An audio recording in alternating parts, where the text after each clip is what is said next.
दोस्तों आज मैं ट्रिगोनोमेट्री पढ़ने वाले हैं। ट्रिगोनोमेट्री मैथमेटिक्स का एक ब्रांच है। ट्रिगोनोमेट्री एक मैथमेटिक्स का ब्रांच है। इस ब्रांच के अंतर्गत ये एक्चुअल में इंजीनियरिंग के क्षेत्र में यूज होता है और दो प्लैनेट्स के बीच की दूरी निकालने में यूज करते हैं, यानी कि दो ग्रहों के बीच की दूरी निकालने में, या किसी भी पहाड़ के हाइट निकालने में, या पहाड़ की दूरी निकालने में, या किसी भी ऊंचे मीनार की दूरी निकालने में, या किसी बड़े हाइट की बिल्डिंग है तो उसकी हाइट निकालने में काम आता है। इसका यूज जो है ट्रिगोनोमेट्री का, ये हाइट, दूरी, ये सब निकालने में काम आता है। ठीक है, तो आज के दिन में इस ट्रिगोनोमेट्री का काफी ज्यादा महत्व है, काफी इंपॉर्टेंस है। आज हम शुरू करने जा रहे हैं ट्रिगोनोमेट्री।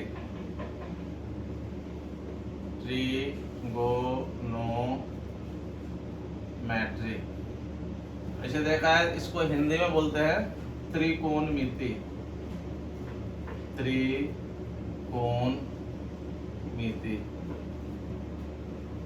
त्रिकोणमिति तीन कोण के मापने से संबंधित। ठीक है, यानी कि ये त्रिभुज की बात कर रहा है, यानी कि ट्रायंगल की बात कर रहा है। ये जो अभी हम पढ़ेंगे राइट एंगल ट्रायंगल पे आधारित पढ़ेंगे। तो राइट एंगल ट्रायंगल बेसिक रूप से ये राइट ट्रायंगल पे ये आधारित है, बेस्ड है। ठीक है, राइट ट्रायंगल के किस चीज से संबंधित है? तो राइट ट्रायंगल के एंगल से और साइड से। ये राइट ट्रायंगल के एंगल्स एंड साइड पे बेस्ड है। तो ये एक्चुअल में साइड का रेशियो है, साइड का रेशियो का मतलब है कि ये तीन साइड है। यहाँ ये राइट ट्रायंगल में जो सबसे बड़ी साइड होता है, राइट ट्रायंगल में जो सबसे बड़ी साइड होता है, इसको क्या बोलते हैं हम लोग? हाइपोटेनस बोलते हैं। क्या बोलते हैं? हाइपोटेनस बोलते हैं। ये क्या बोलते हैं इसको? हाइपोटेनस। ठीक है, इसको शॉर्ट में किस चीज से लिखते हैं? एच से। क्यों? क्योंकि इसका पहला लेटर एच है, तो स्मॉल एच से लिखते हैं। बाकी जो दो साइड्स बच जाते हैं, इस ट्रायंगल का नाम दे दो ए बी या ए बी एंड सी। तो दो साइड, ये हमारा ए सी, ये हमारा ए सी हो गया हाइपोटेनस। ठीक है, बाकी के जो ये साइड है और ये साइड है, यानी कि ए बी और बी सी, ये दोनों में से कोई एक बेस होगा और कोई एक परपेंडिकुलर होगा। ठीक है, ये कौन बेस होगा, कौन परपेंडिकुलर होगा, ये डिपेंड्स करता है हम किस एंगल के अकॉर्डिंग देख रहे हैं। अगर हम एंगल ए के लिए हम देखेंगे, एंगल ए के लिए कौन सा हमारा परपेंडिकुलर होगा और कौन सा बेस होगा। तो ये तो हमारा हाइपोटेनस हो गया। राइट ट्रायंगल में जो सबसे लंबी साइड होता है, जो सबसे बड़ी साइड होता है, जो लेंथ में सबसे बिग होता है, वही हाइपोटेनस होता है। बाकी के दो साइड एंगल पर डिपेंड करता है। अगर एंगल ए के लिए हम देखें तो एंगल ए का अपोजिट साइड क्या है? BC। एंगल ए का अपोजिट साइड क्या है? ये साइड है BC। तो जिस एंगल के रिस्पेक्ट में हम बात कर रहे हैं, अगर एंगल ए के लिए कहें तो एंगल ए का अपोजिट साइड जो होता है, ये हो जाता है परपेंडिकुलर। क्या होता है? परपेंडिकुलर का पहला लेटर P है, इसलिए हम इसको स्मॉल p से लिखते हैं। ठीक है, और जो बच गया ये क्या हो गया? बेस हो गया। इसको स्मॉल p से लिखते हैं। डिस्टेंस को स्मॉल लेटर से लिखा जाता है, कैपिटल लेटर से नहीं लिखा जाता है। इस चीज का ध्यान रखना पड़ेगा। ठीक है, तो यहीं पे अगर हम राइट ट्रायंगल ये बना लें ए बी सी, यहाँ पे ये 90 डिग्री है, ये हो गया हमारा हाइपोटेनस, ठीक है। जो सबसे बड़ी साइड होती है ये क्या होता है हमारा हाइपोटेनस होता है, ठीक है। और अगर हम एंगल सी के लिए बात करें तो एंगल सी के लिए कौन परपेंडिकुलर होगा और कौन बेस होगा, तो एंगल सी का अपोजिट साइड देखेंगे यानी बिल्कुल सामने वाला। तो एंगल सी का सामने वाला साइड क्या आ रहा है, ए बी आ रहा है, ए बी आ रहा है ना। तो ये जो एंगल सी के सामने की साइड ए बी है ये हो जाएगा परपेंडिकुलर, परपेंडिकुलर, इसको पी से लिखेंगे, यानी कि ए बी हमारा क्या हो गया परपेंडिकुलर, ठीक है। और जो बच गया ये क्या हो गया बेस हो गया, ये हमारा हो गया बेस, ठीक है। तो हम क्या देख रहे हैं एक्यूट एंगल, जिस एक्यूट एंगल पे हम बात करेंगे, जिस एक्यूट एंगल पे हम बात करें तो उस एक्यूट एंगल के अपोजिट साइड यानी कि बिल्कुल सामने वाली साइड, दूसरी सामने वाली साइड क्या हो जाता है परपेंडिकुलर हो जाता है, और जो बच गया वो बेस होता है। इस एंगल पे विचार नहीं करेंगे, इस एंगल के रिस्पेक्ट में हम नहीं देखेंगे, इस एंगल के रिस्पेक्ट में अगर देखेंगे तो ये हमारा एक्यूट एंगल नहीं है ना, ये तो 90 डिग्री है, ये एक्यूट एंगल नहीं है, राइट एंगल है। हम एक्यूट एंगल के अपोजिट देखते हैं परपेंडिकुलर ढूंढने के लिए, ठीक है। इसमें देखो ये और ये एक्यूट एंगल है, एक्यूट एंगल का मतलब क्या है जो 90 से छोटा हो, जो 90 से छोटा हो, 90 से छोटा होता है उसको एक्यूट एंगल बोलते हैं। तो एक्यूट एंगल के लिए परपेंडिकुलर और बेस चेंज हो जाता है। जिस मान लो कि ये एक्यूट एंगल ले तो इसके सामने वाला ये हो जाएगा परपेंडिकुलर, और ये एक्यूट एंगल ले तो इसके सामने वाला ये परपेंडिकुलर हो जाएगा, ठीक है। इतना समझ में आ गया होगा। तो जो हमारा ट्रिगो है, जो हमारा ट्रिगोनोमेट्री है, ये किस पे बेस्ड है, ये हमारा साइड्स के रेशियो पर बेस्ड है। साइड का रेशियो का मतलब है कि ये साइड और इस साइड, ये साइड और ये साइड, यानी 3 साइड है हमारे ट्रायंगल में। कितने साइड होते हैं 3 साइड, तो 3 साइड में केवल स्मॉल वाला ले लें, एब्रिविएशन लेटर h ले लेते हैं, हाइपोटेनस को h से लिख रहे हैं, परपेंडिकुलर को p से लिख रहे हैं, ठीक है, एंड बेस को केवल b से लिख रहे हैं। अगर हमें कहे कि इस ट्रायंगल में, ट्रायंगल ABC में साइड्स का रेशियो निकालो, साइड्स का रेशियो निकालो, हम क्या लिख सकते हैं, हम लिख सकते हैं p/h लिख सकते हैं ना, इसको हम लिख सकते हैं p/h, आराम से लिख सकते हैं, यही ना साइड का रेशियो है, परपेंडिकुलर और डिवाइडेड बाय h, ये हमारा क्या हो गया p/h, यानी p एंड h का रेशियो, यानी परपेंडिकुलर और हाइपोटेनस का रेशियो। और हम क्या लिख सकते हैं बेस और h का रेशियो लिख सकते हैं इसको बेस और h का रेशियो लिख सकते हैं, ठीक है।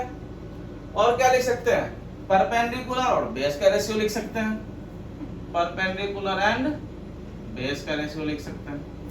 और क्या लिख सकते हैं, और देखो यहाँ p और h का रेशियो लिख दिया p/h, तो हम इसको h/p भी लिख सकते हैं, ठीक है, ये भी तो रेशियो है। अगर हम यहाँ b/h लिखे हैं तो यहाँ पे हम लिख सकते हैं h/b भी लिख सकते हैं, ठीक है, समझ में आ रहा। और यहाँ p/b लिख रहे हैं तो हम b/p भी लिख सकते हैं, p/p भी लिख सकते हैं, ठीक है। अब देखो ये हमें कितने रेशियो मिले 1 2 3 4 5 6, 1 2 3 4 5 6। अब देखो इस रेशियो के अलावे इस तीनों साइड को लेके, इस तीनों साइड को लेके, चलो इसको तो दिखा के ही रखें, ये हमारा क्या है परपेंडिकुलर है, ठीक है, क्योंकि एंगल ए पे हम बात कर रहे हैं, एंगल ए के लिए हम देख रहे हैं, तो एंगल ए के लिए जो एंगल ए के अपोजिट होगा ये क्या है परपेंडिकुलर। अब देखो जो हमने 6 रेशियो लिखे हैं, इस 6 रेशियो के अलावे साइड्स को और किसी को बट्टा करके इससे डिफरेंट पा सकते हैं क्या, नहीं पा सकते। जो भी पॉसिबिलिटी थी सारे साइड्स के रेशियो लेने की वो 6 का 6 हमने ले लिया। अब कोई भी कहीं भी p/h, b/h, p/b, h/p, h/b और b/p के अलावा और कुछ नहीं लिख सकते हैं, नहीं लिख सकते हैं ना। तो ये हमारा एक यूनिक रेशियो है, ये हमारा एक यूनिक रेशियो है, ये हमारा एक यूनिक रेशियो, यानी कि सब क्या है, एक दूसरे से डिफरेंट है। सारे रेशियो क्या है, एक दूसरे से डिफरेंट है। तो एक दूसरे से सारे रेशियो डिफरेंट है, तो इसी रेशियो का हम नाम ट्रिगो में कुछ विशेष रूप से दे देते हैं। ठीक है, क्या दे देते हैं, ये P/H का नाम हम ट्रिगो में लिख देते हैं साइन। क्या लिख देते हैं, साइन। साइन क्या होता है, P/H यानी परपेंडिकुलर बाय H। ये एक नाम रख दिए, ठीक है, जो पहली बार रख दिया वही चलते आ रहा है। तो जो रेशियो परपेंडिकुलर एंड हाइपोटेनस था, इस परपेंडिकुलर और हाइपोटेनस के रेशियो का एक यूनिक नाम रख दिया। क्या रख दिया, साइन रख दिया। ठीक है, ये परपेंडिकुलर और हाइपोटेनस, इसमें क्या है, हाइपोटेनस तो जैसे के तैसे रहेगा, लेकिन परपेंडिकुलर चेंज हो जाएगा। किसके अकॉर्डिंग, एंगल के अकॉर्डिंग चेंज हो जाएगा। इस एंगल के लिए बात करेंगे तो ये परपेंडिकुलर हो जाएगा, और सी एंगल के लिए बात करेंगे तो इसके सामने वाला ये परपेंडिकुलर हो जाएगा। तो हम अभी किसी एक एंगल पे बात कर रहे हैं, तो एंगल ए पे बात कर रहे हैं। तो साइन P/H किसके लिए, एंगल ए के लिए। तो यहाँ पे लिखेंगे ऑफ एंगल ए। तो एंगल ए के लिए साइन का वैल्यू क्या हो जाएगा, P/H, यानी कि इतना बट्टे इतना। ठीक है, अगर मान लो कि यहाँ पे कोई वैल्यू रहेगा, यहाँ पे अलग और यहाँ पे अलग, अगर इसकी जगह हम ये ले गलत हो जाएगा ना। तो ये P/H साइन होता है। साइन क्या होता है हमारा, साइन होता है P/H means perpendicular by hypotenuse. किसमें, राइट ट्रायंगल में। ये भी ध्यान रखना, राइट ट्रायंगल में ही तो परपेंडिकुलर होगा। बिना राइट एंगल का परपेंडिकुलर नहीं होगा। तो ये P/H यानी परपेंडिकुलर बाय हाइपोटेनस, ये क्या है हमारा, ये हमारा साइन है। ठीक है, और साइन P/H में इस एंगल के लिए हमें लेना है P, एंगल के अकॉर्डिंग P चेंज हो जाएगा हमारा। तो एंगल A के लिए अभी हम ले रहे हैं। ठीक है, तो एंगल A के लिए साइन का वैल्यू P/H। उसी तरह से ये B/H यानी बेस बाय हाइपोटेनस, इसका भी ये भी एक अलग रेशियो है। देखो इससे कोई मैच कर रहा है, नहीं कर रहा है ना, यानी कि ये भी एक डिफरेंट है। डिफरेंट है मींस क्या, यूनिक है, अपने आप में एक अलग वैल्यू है। यूनिक का क्या मतलब, अपने आप में अलग वैल्यू होना। तो ये B/H जो है, यानी कि बेस बाय हाइपोटेनस, एक अलग रेशियो है, कहीं भी किसी से मैच नहीं कर रहा है, सेम टू सेम। इसलिए इसका भी एक विशेष नाम दे दिया गया ट्रिगो में। ठीक है, इसे क्या नाम दे दिया, इसका नाम दे दिया कोसाइन। इसका क्या नाम रख दिया, कोसाइन। किस एंगल के लिए, ए के लिए भी हम ले रहे हैं, तो कोसाइन ऑफ एंगल ए। ठीक है, सेम उसी तरह से आ जाओ। यहाँ देखो परपेंडिकुलर बाय बेस, कहीं भी परपेंडिकुलर बाय बेस नहीं है ना, ये एक यूनिक है, यूनिक वैल्यू यानी कि अलग वैल्यू है। इस 6 में से ये जो P/B है, ये बिल्कुल ही अलग है, इसलिए इसका भी नाम एक हम अलग ही दे देंगे।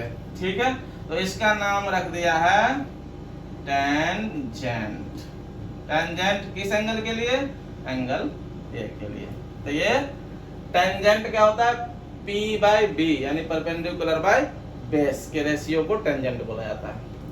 परपेंडिकुलर बाय बेस के रेशियो को क्या बोला जाता है, टेंजेंट। ठीक है, और किस एंगल के लिए, एंगल ए के लिए। अगर एंगल सी होगा तो फिर यहाँ पे वैल्यू चेंज हो जाएगा, बाकी P/B ही रहेगा, परपेंडिकुलर बाय बेस ही रहेगा। ठीक है, लेकिन ये आपस में वैल्यू इंटरचेंज कर लेता है। अब देखो ये H/P, H/P है, कहीं भी H/P है, देखो कहीं भी H/P नहीं है, यहाँ H/B है। तो H/P भी अपने आप में एक यूनिक वैल्यू है। ठीक है, इसलिए इसका भी यूनिक नाम पड़ जाएगा। तो इसका यूनिक नाम दे दिया गया है क्या, कॉस कैंट। कॉस कैंट किस एंगल के लिए, एंगल ए के लिए। अपना एंगल ए सी चेंज होते रहे, तो कॉस कैंट नाम दे दिया किसको, हाइपोटेनस बाय परपेंडिकुलर को। उसी तरह से ये देखो H/B है, मींस हाइपोटेनस बाय बेस है। H क्या है, हाइपोटेनस, और B क्या है, बेस है। तो ये भी एक यूनिक वैल्यू है, H/B कहीं भी नहीं है, ठीक है। तो ये यूनिक वैल्यू है, मीन्स बिल्कुल ही अलग है सबसे, तो इसका भी नाम बिल्कुल सबसे क्या होना चाहिए, अलग होना चाहिए। तो इसका नाम रख दिया है सीकेंट, सीकेंट रख दिया। किस एंगल के लिए, एंगल ए के लिए, ठीक है। सेम उसी तरह से बी बाई पी कहीं भी नहीं है, बी बाई पी कहीं भी नहीं है, तो ये भी एक यूनिक वैल्यू है। यूनिक वैल्यू मतलब क्या होता है, बिल्कुल ही अलग वैल्यू सबसे, ये अलग है तो इसका भी नाम क्या हो जाएगा, अलग पड़ जाएगा। तो इसका नाम रख दिया है cotangent, cotangent of angle A, ठीक है। तो ये 6 रेशियो के अलावा इस साइड के किसी को बट्टा करके इसके अलावा और कुछ नहीं प्राप्त कर सकते। देख लेना, देखना अगर कुछ अलग प्राप्त होता है उसको कुछ अलग नाम रख देंगे, एक नया खोज हो जाएगा। लेकिन जो ट्रिगो की खोज किया था जिस वैज्ञानिक ने, उस वैज्ञानिक ने ये देखा कि इस 6 रेशियो के अलावा साइड को और किसी को बट्टा करके इसके अलावा और कुछ नहीं प्राप्त कर सकते, ठीक है। तो ये हमारा 6 रेशियो का नाम दे दिया है, ठीक है। अब हम चूंकि इतना बड़ा बड़ा थोड़े तो लिखेंगे, शॉर्ट मैथमेटिक्स बना रहे हैं तो शॉर्ट नेम हमें चाहिए, तो इसी से शॉर्ट नेम निकाल दिया। ये देखो साइन था ना, इसका 3 लेटर ले लिया, तो इसको लिख दिया साइन, ठीक है। और ऑफ ए मतलब ए एंगल के लिए तो यहीं पे ए लिख दिया। मीन्स क्या, ये क्या है, sine A means sine of angle A, ठीक है। तो इसको शॉर्ट में लिख दिया साइन ए। सेम इसी तरह से आ जाओ, कोसाइन को लिख दिया, केवल 3 लेटर ले लिया, यहां से क्या ले लिया, कॉस ले लिया, कॉस ए, ठीक है, समझ में आ रहा है।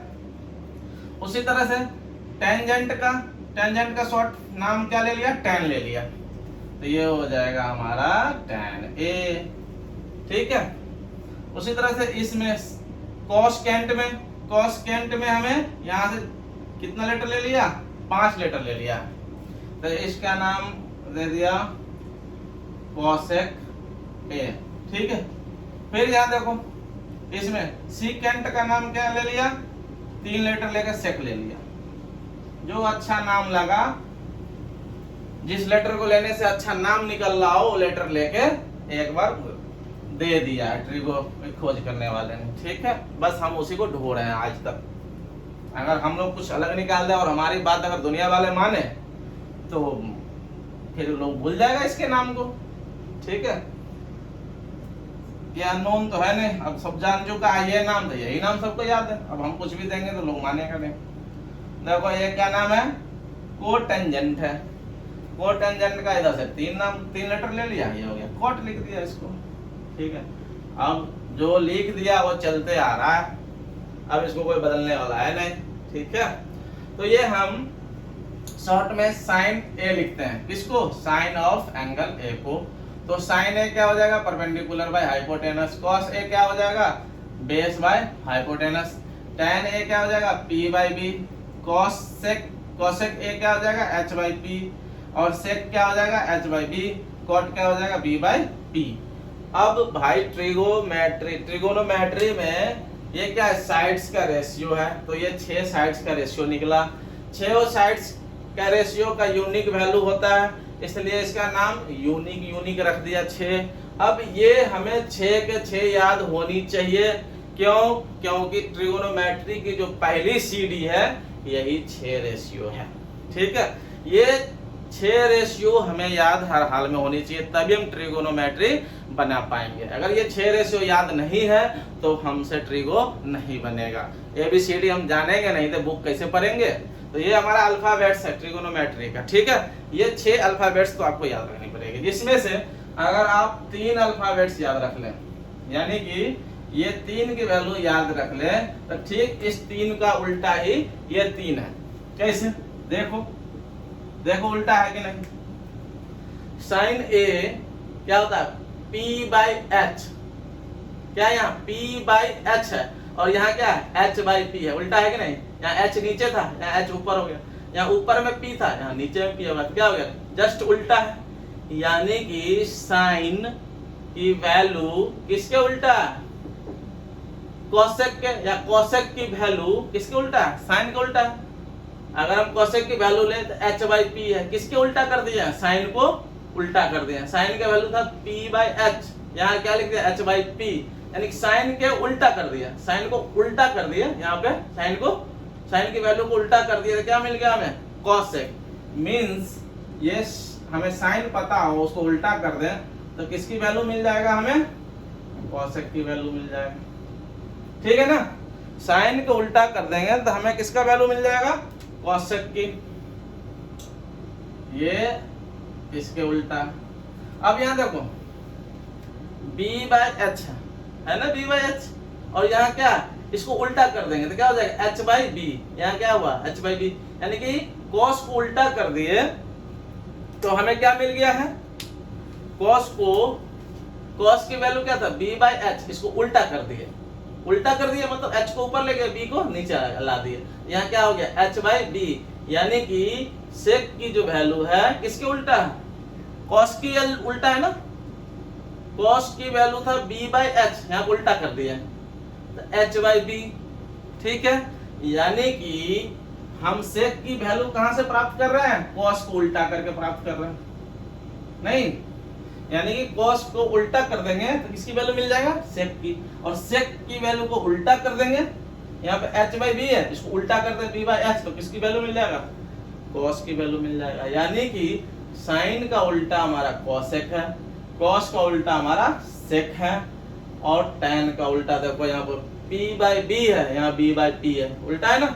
cot की वैल्यू प्राप्त करने के लिए क्या करना पड़ रहा है, tan की वैल्यू जो p बाई b है इसको उल्टा कर दे रहे हैं हम, b बाई p हो जाएगा, यहाँ b बाई p है, यानी कि cot की वैल्यू प्राप्त करने के लिए हमें tan को उल्टा करना पड़ रहा है, और tan की वैल्यू प्राप्त करने के लिए अगर मान लो ये tan की वैल्यू ये ना लिखा हो और cot की वैल्यू लिखा हो तो cot b बाई p है, इसको उल्टा कर देंगे, b बाई p को p बाई b लिख देंगे तो किसकी वैल्यू हो जाएगा, tan की वैल्यू। यानी कि हमें ये तीन पता हो शुरू का, ये तीन sin cos एंड tan, तो हम आराम से इन तीनों का वैल्यू लिख सकते हैं ना। मींस इसको याद रखने का सबसे आसान तरीका है, आप ऐसे लिख लो साइन ए, और यहाँ पे साइन किसका उल्टा था, कॉसेक, यहाँ लिख दो कॉसेक ए, आमने सामने लिख दो, फिर उसी तरह से कॉस किसके उल्टा था, सेक के, यहाँ लिख दो कॉस ए, ऐसे लिख दो सेक ए। ठीक है, और यहाँ बच गया tan ए, और तीर बना के लिख दो सामने सामने cot ए।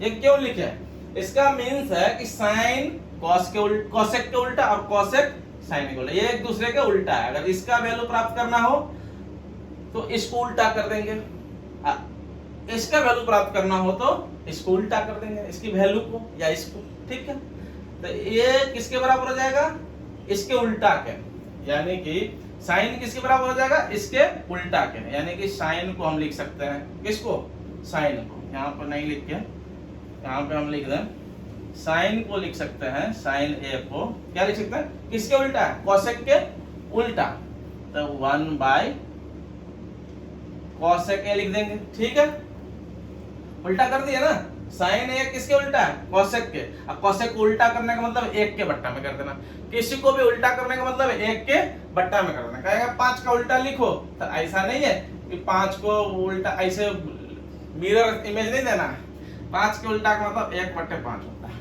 ठीक है, 5 पर पावर -1 होता है, यही पावर को प्लस करने के लिए 1 के बट्टा में 5 कर देते हैं। ठीक है, उल्टा का मतलब ये होता है 5 के उल्टा 1/5 लिखो या 5 पे पावर -1 लिखो। ठीक है,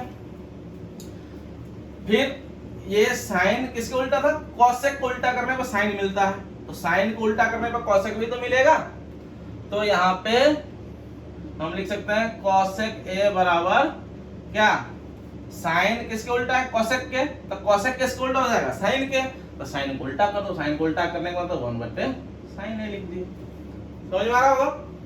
उसी तरह से यहाँ कॉस किसके उल्टा है, सेक के, कॉस सेक के उल्टा है, यहाँ पे लिख देंगे कॉस किसके उल्टा है, सेक के उल्टा, मतलब सेक को उल्टा कर देंगे, तो सेक किसके उल्टा हो जाएगा, कॉस को उल्टा हो जाएगा, यानी कि सेक ए क्या हो जाएगा, कॉस के उल्टा।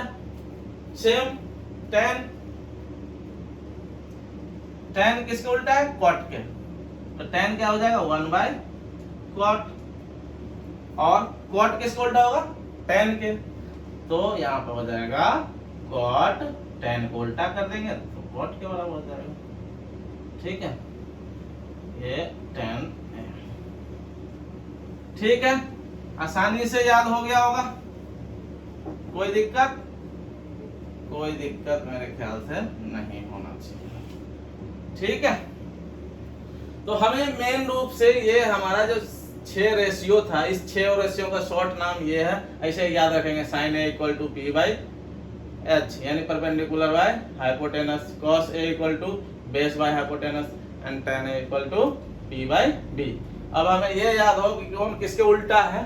साइन के उल्टा cosec, इसका वैल्यू को उल्टा कर देंगे तो cosec मिल जाएगा, इसका वैल्यू को उल्टा कर देंगे तो sec मिल जाएगा, इसके वैल्यू को उल्टा कर देंगे तो cot मिल जाएगा हमारा। तो ये हमारा अल्फाबेट से ट्रिगो का पहली सीढ़ी ये याद हो। इसमें 6 फ्रीक्वेंटली याद है तो अच्छी बात है, और नहीं याद है तो ये 3 तो याद होनी चाहिए, और हमें ये पता होना चाहिए किसके उल्टा कौन है, तो हम आराम से वैल्यू को प्राप्त कर सकते हैं। ठीक है, तो ये हमारा बेसिक इंट्रोडक्शन था किसका? ट्रिगोनोमेट्री का। आप देखते हैं कुछ क्वेश्चन लेके इसका यूज कहाँ है, इस ट्रिगोनोमेट्री का यूज कहाँ? बहुत ही वेरी सिंपल चैप्टर है, काफी सिंपल चैप्टर है। देखते हैं एक दो एग्जांपल लेकर। ठीक है,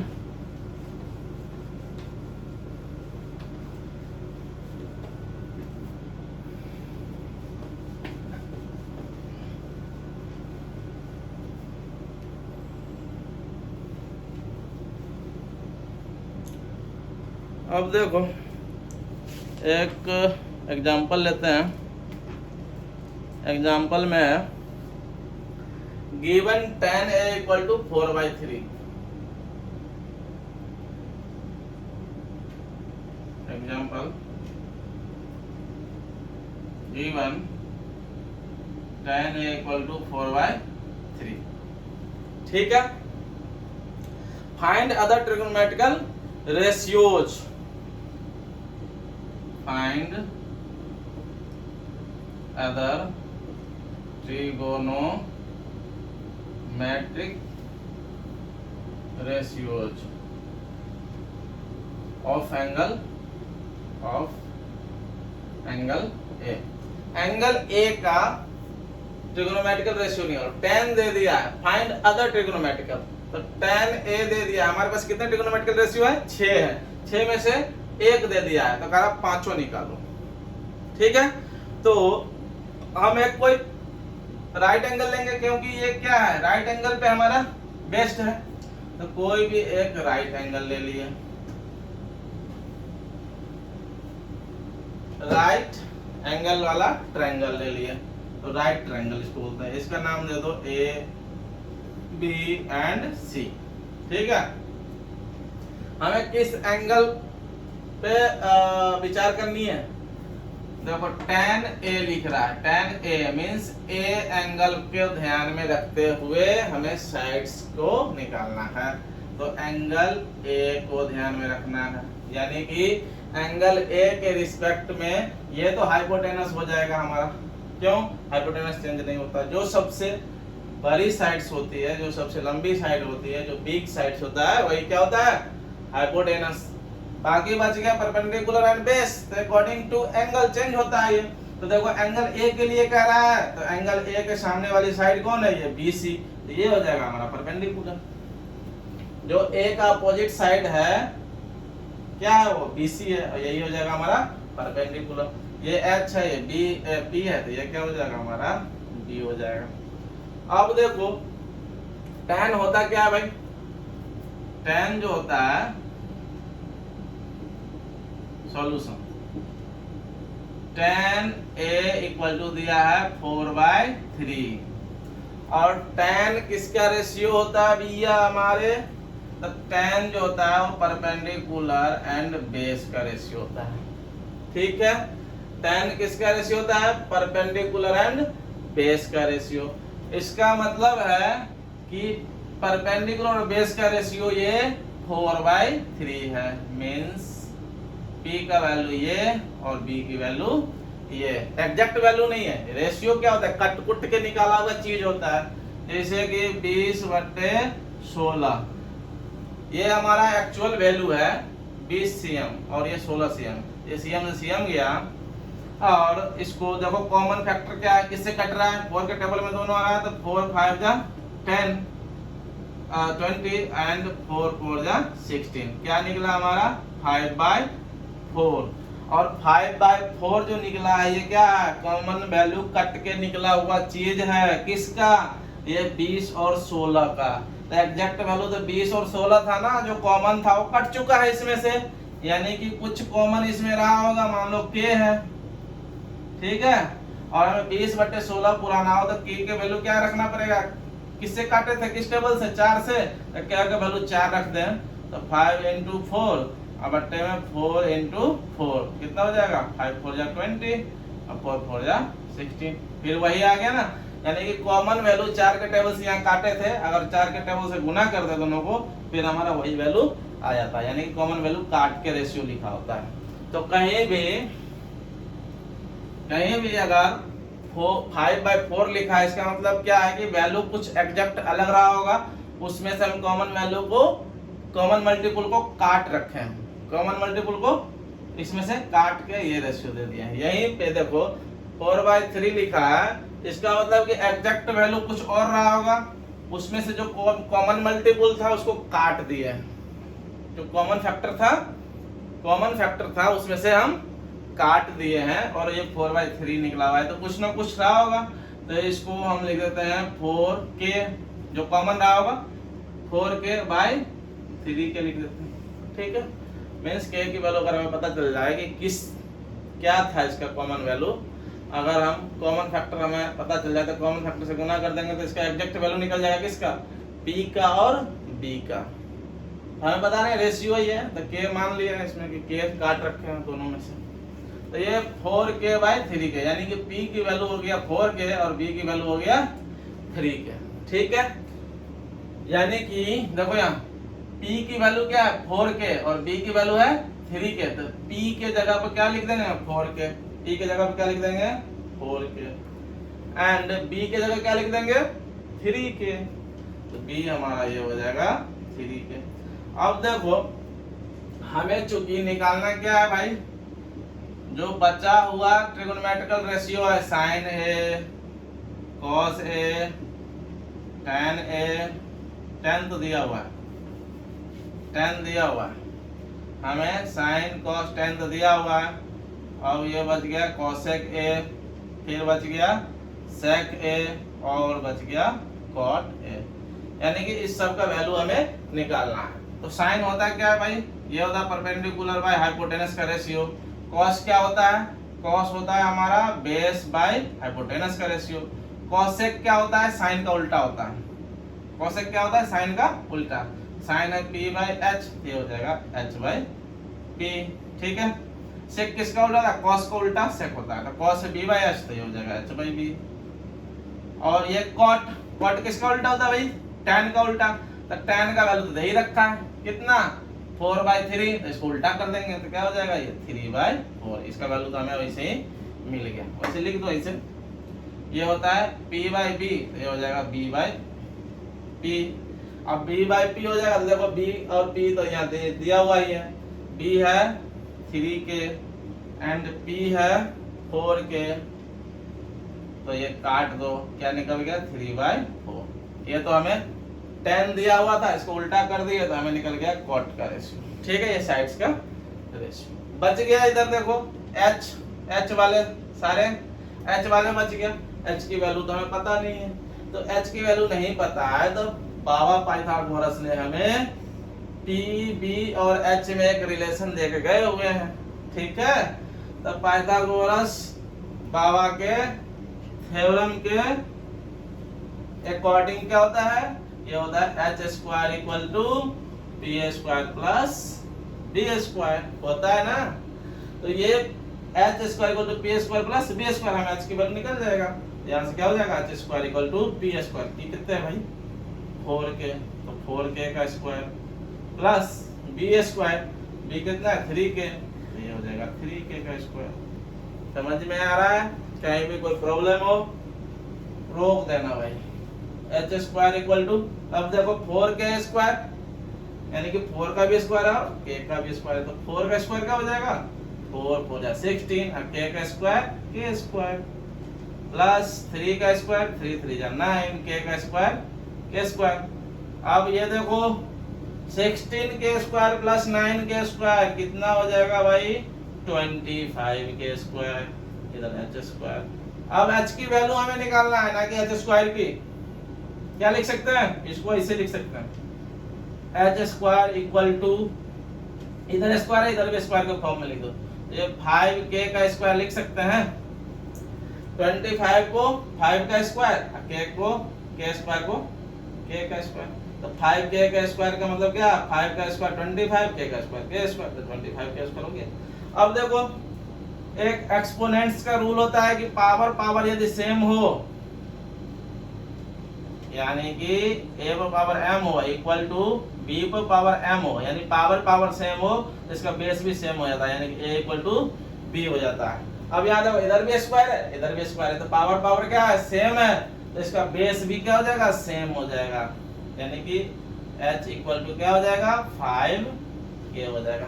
ठीक है, समझ में आ रहा है कि नहीं? आ रहा है ना स्क्रीन पे? आ रहा है। तो h इक्वल टू 5k हो गया। ठीक है, तो अब h की वैल्यू पता चल गया क्या? 5k। अब आराम से पुट कर दो, सारे वैल्यू पता है हमें, p पता है, b पता है, h का भी पता है। अब देखो रख दो आराम से, आंख बंद करके तेजी से। p means 4k divided by h means 5k। अब देखो k से k गया, बेचारा क्या निकला? 4/5। ये हमारा रेशियो निकल गया, जो बचा हुआ रेशियो वाला रेशियो, ये हो गया आंसर। फिर क्रॉस में देखो b/h होता है, b कितना है? b है हमारा 3k, अब बट्टे में h कितना है? 5k।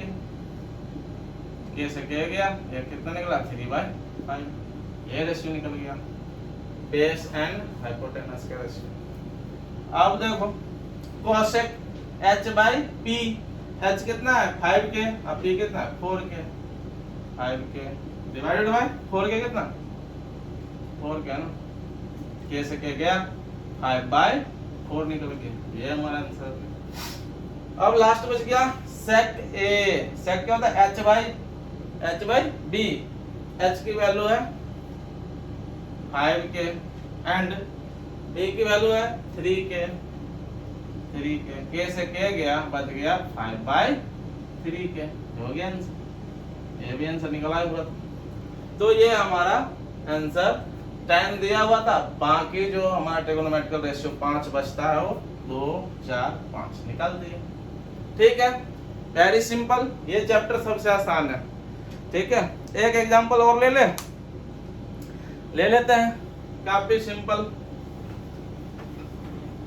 एक्सरसाइज ही सिंपल है। ठीक है, एक एग्जांपल और लेते हैं।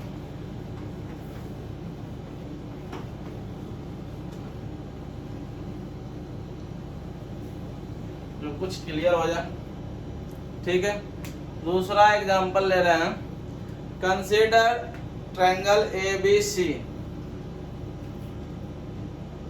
क्वेश्चन है कंसीडर ट्रायंगल ABC। ठीक है, right angle at C, right angle at C and in which AB equal to, in which AB equal to 29। AB 29 दे रखा है, यूनिट कुछ भी हो, cm मीटर कुछ भी, इसको यूनिट लिख देते हैं। ठीक है, कुछ भी रख दो, मीटर रख दो तो मीटर रख दो, सेंटीमीटर रखना हो तो सेंटीमीटर रख दो। BC 21 है, BC 21 यूनिट। ठीक है, and angle ABC equal to theta, and angle ABC equal to theta. Theta इसे लिखते हैं, ठीक है, कह रहा है determine the value of, determine the value of, कह रहा है डिटरमाइन करो किसका किसका value, cos square plus sine square का। कह रहा है cos square theta plus sine square theta की वैल्यू क्या होगी ये पता करो। और दूसरा कह रहा है cos square minus sine square का, cos square theta minus sine square theta की वैल्यू पूछ रहा है क्या होगा। ठीक है, अब देखो सॉल्यूशन करते हैं।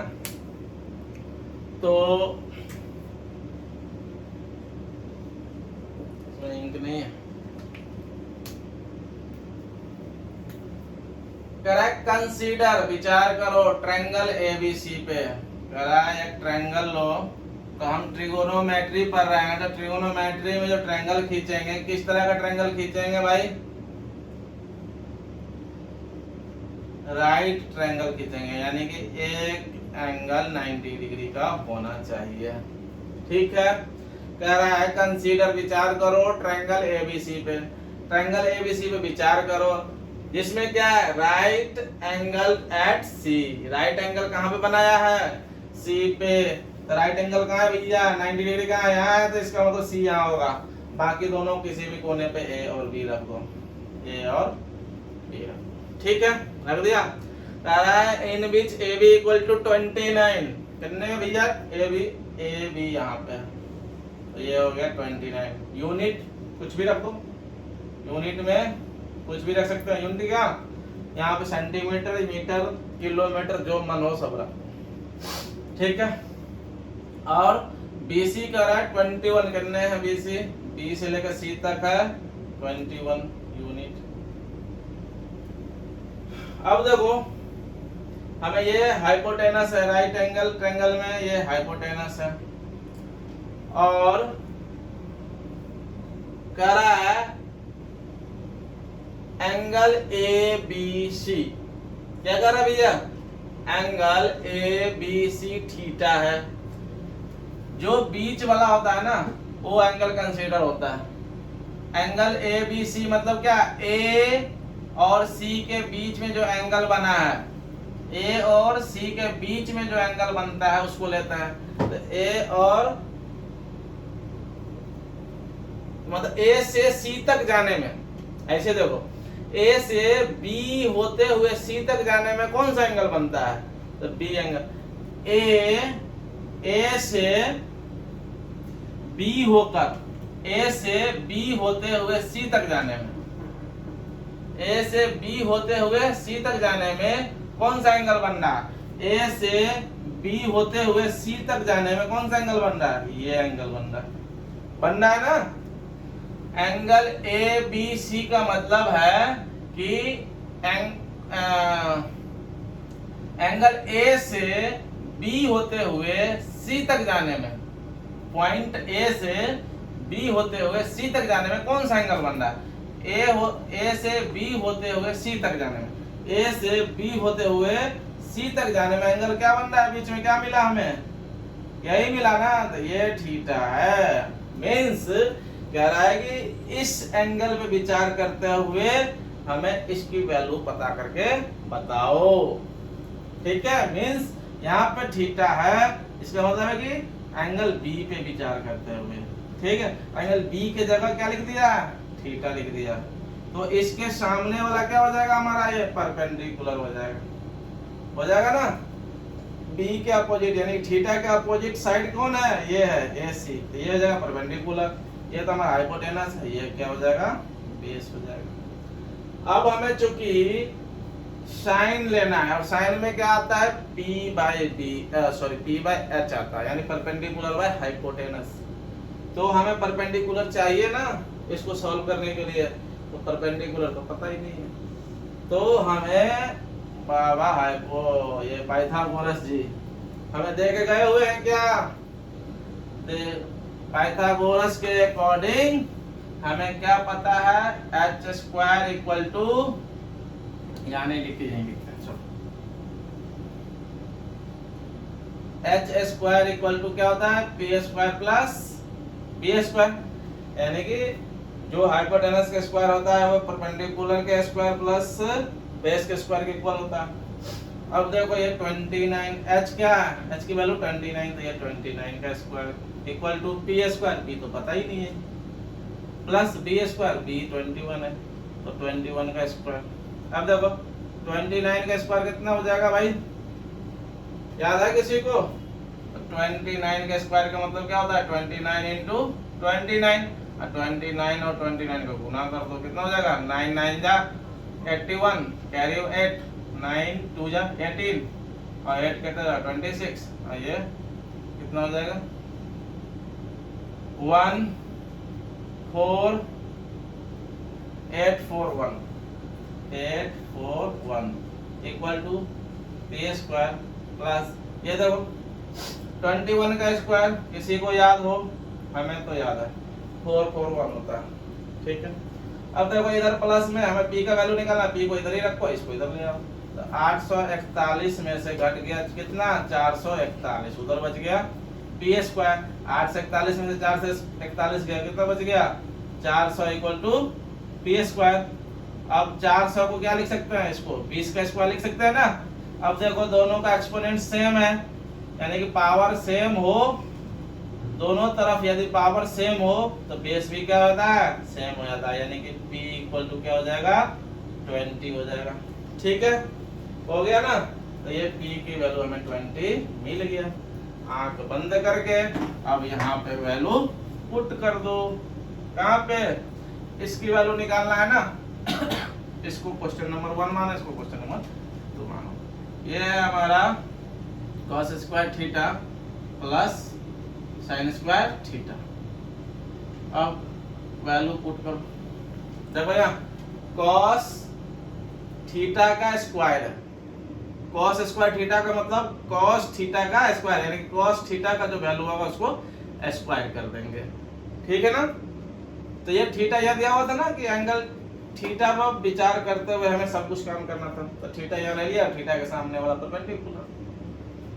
अब देखो cos थीटा, cos क्या होता है भाई, cos थीटा होता क्या है, b बाय h होता है, b बाय h होता है।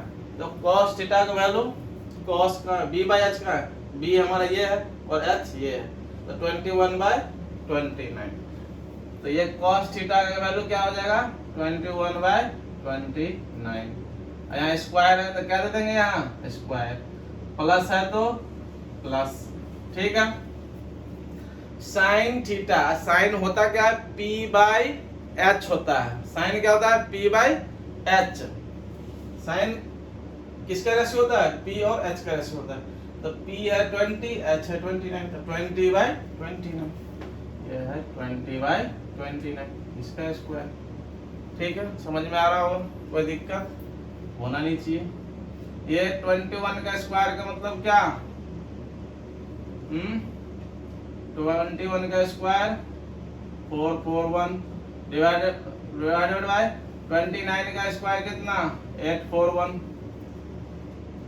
ये देखो दोनों पे स्क्वायर है ना, ब्रैकेट है, तो दोनों पे स्क्वायर 21 का स्क्वायर किए तो इतना, 29 का स्क्वायर किए इतना, प्लस 20 का स्क्वायर करेंगे यहाँ 400, और फिर 29 का स्क्वायर करेंगे 841, ठीक है, कोई दिक्कत होना नहीं चाहिए। फिर देखो ये दोनों का एलसीएम लेंगे तो 841 ही रह जाएगा, इससे इसको डिवाइड करेंगे, एक बार में लगेगा, एक से इसको मल्टीप्लाई करेंगे, कितना हो जाएगा इतना, प्लस देखो फिर 841 को डिवाइड करेंगे 841 से, कितना आएगा 1, अब 1 से इसको मल्टीप्लाई करेंगे 400, अब ये कितना जाएगा 441 में 400 जोड़ दो, 841 डिवाइडेड बाय 841, ठीक है।